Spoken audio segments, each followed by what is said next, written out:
Alright, this is a how-to on invoicing. If we want to hire you, we want to pay you. So we'll make an offer and we'll email the terms. In that email, there will be a date of the project, the rate that we intend to pay you for the project, the payment terms, which is how quickly we expect to pay you for the project, the location of the project name, and receipts that we expect to get from you on any expenses that you have to pay out.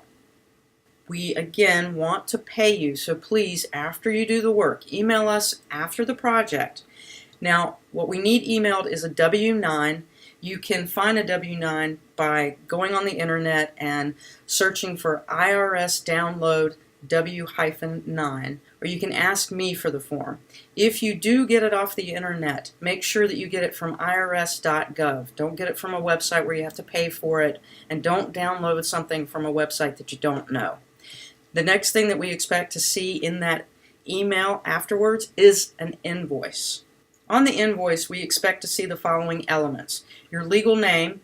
This can be, by legal we mean how you're going to be taxed. If you're going to be taxed as a business name, or if you're going to be taxed as an individual. If you have a question about that, ask me.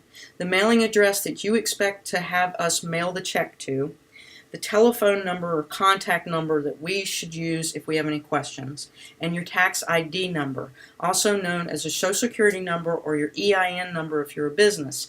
This will be on your W-9. You don't have to put it on every single invoice if you're not comfortable with it, but I have to have that W-9 on file every year.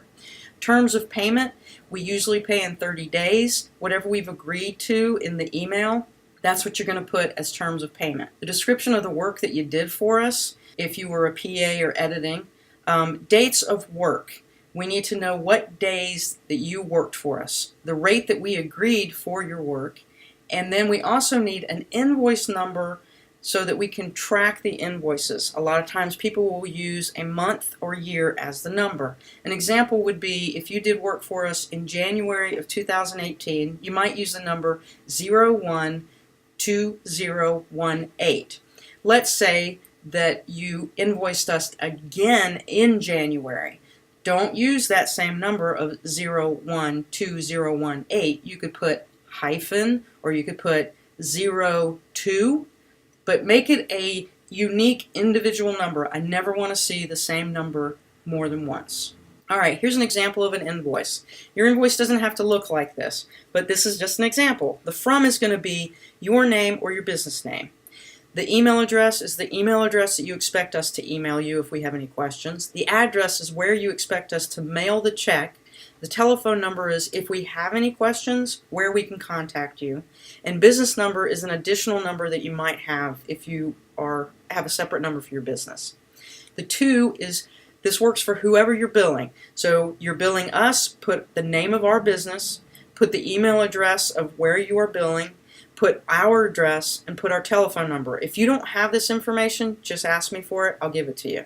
The invoice number, here's where you put your unique invoice number. I don't care what number it is. You can start making those numbers up. Just, I never want to see the number more than once. This is for you, this is for me, to make sure I pay the invoice, to make sure you receive payment. The date that you made the invoice. The terms is when you expect to get paid from us. We usually try to pay in 30 days, sometimes it's 45 days. It depends on the email that we sent you.